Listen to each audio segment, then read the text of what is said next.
energy, energy, energy. I mean, it's all anyone's going to be talking about when these bills start to land. Gas prices in Europe today shot up. They were up 34% at one point today. Putin now demanding that if you buy Russian gas, you pay in rubles. A mad scramble to buy gas. But I think gas has settled about 20% higher today. Was there anything in the budget in terms of us producing our own gas or more of our own oil? I say budget, but the statement.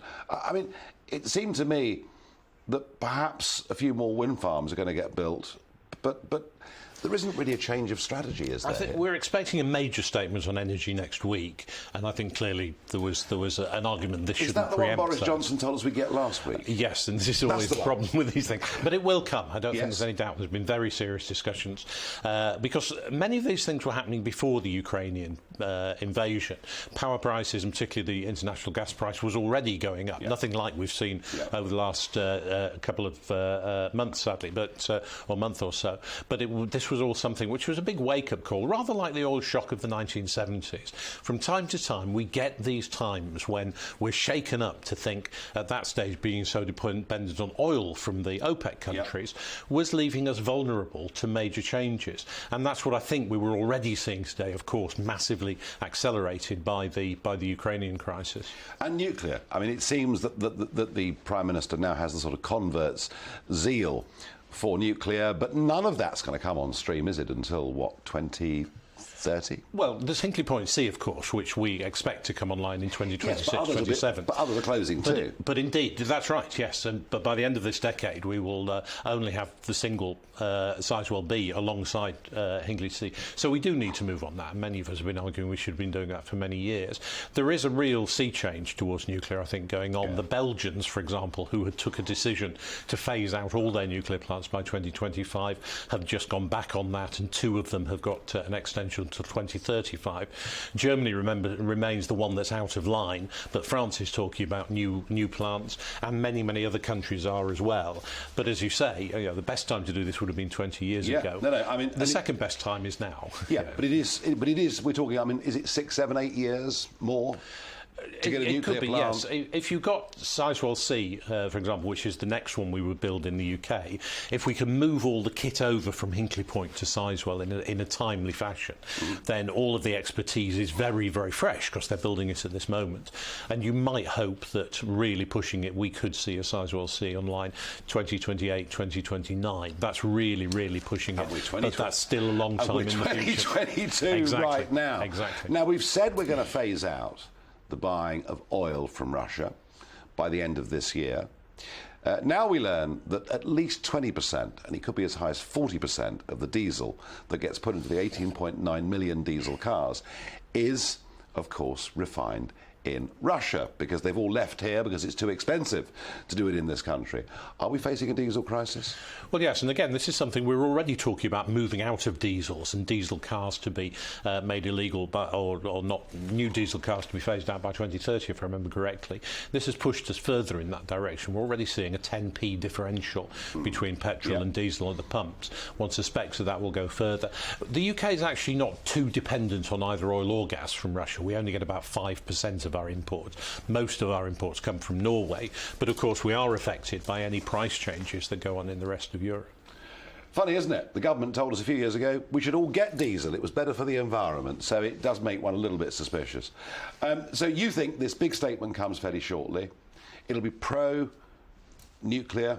What else can we expect to see? Well, the other interesting debate has been about windfall taxes on the oil and gas industry. Which Labour are pushing very hard. Indeed, yes, and which was noticeably absent, as I think everyone thought it would be today. But the quid pro quo for that, it says the oil and gas industry, as would normally be the case, a considerable amount of that money has to go into investment. We do have a significant reserve still in the North Sea. We don't want to... climate change is genuinely a very serious threat, and we don't want to get ourselves locked into long-term fossil fuels. But there is an argument that says, since we need gas when the wind isn't blowing, we might as well be making it ourselves rather than relying on other countries to import it. But if we go for nuclear in a big way, that gives us regular energy. It's not intermittent energy. Gas, of course, is useful because you can turn it on and you can turn it off, and that's why it's the backup for wind. But if we're going for nuclear in such a big way, do we need to build a lot more wind turbines? Nuclear would certainly help. As you say, it is reliable, and so Yes. you're not waiting for the wind to blow for you to get your energy. We can integrate a certain amount of wind into a modern grid without it being an issue, but it's beginning to get to the point where there's quite large constraint payments. We pay them to switch off their thing, because one of the things not always recognised with wind is it can be as big a problem when there's too much as when there's too little. Yeah, I've got to tell you, I'm not a great convert to wind. It certainly has a part to play, and the UK actually has gone through a revolution where we are in one of the best positions in the world, because we have a nuclear plants, gas plants and renewables which can work together. I think those who are going to become the Saudi Arabia of wind, was what Boris Johnson indeed, told yes, us. yes. Do you actually, finally, Malcolm, I must ask you, do you actually think that Rishi Sunak or people in Westminster get how tough this is going to be for ordinary households? I think it's becoming increasingly difficult not to get that, and they will be hearing this maybe perhaps from the so-called red wall seats, where incomes sometimes are not as high as they are in parts, say, of London where we are now, that the real pain that people are facing is going to become clearer. The government can do very little about the international gas price, of course, so it has to be targeting help towards people who are in the most serious problems. Everyone says that to me, Malcolm, and yet the Americans are able to get gas to their factories and to their consumers at half the price.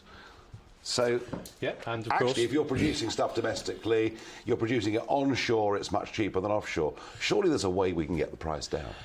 Yes, it would involve us being a lot more, producing a lot bigger percentage. America is almost self-sufficient in gas and is self-sufficient in oil. And, I mean, to be fair to them, they have huge areas of land where very few people live, where they can invest in fracking to a huge extent. Yeah. We are densely populated with more of a political angle to that. But for those who saw, and indeed in the early Bush years, there was a big paper about how is America going to deal with the fact that we're going to be importing 60% of our oil. Well, the answer was unconventional oil at home, which has put America in a much stronger place, as of course France is because of its nuclear programme, so the States are because of their oil and gas produced at home. We'll see if Boris Johnson becomes a convert to that, I'm not so sure.